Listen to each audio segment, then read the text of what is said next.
nagpahinumdom karon ang Komisyon ng Eleksyon nga ginadili gayud ang pagpanghatag og ayuda aron nga dili magamit sa politika. Laizel Labajo, ibrigada mo! Brigada Live Report.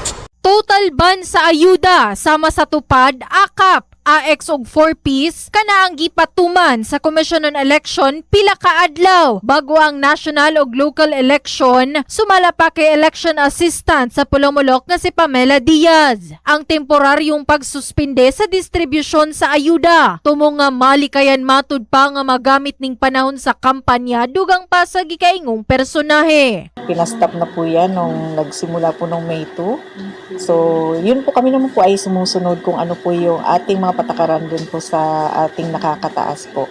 So, sinunod po namin yun. Siguro mag-release po kami ulit ng ating voter certification after po ng election on May 13. Kahibaloan nga nagsugod ang total ban sa gikaingong social amelioration Mayo 2 ka adlaw bago ang mismong adlaw sa eleksyon. Gani duna matud pa exemption sa gikaingong ayuda kung kini medical ug burial assistance nga alang sab sa qualified individuals butyag pa sa gikaingong election officer. Kami po ay umaasa po sa inyong panahon na lumabas at bumoto at vote wisely, choose your leaders para po sa ikakaunlad ng ating bayan.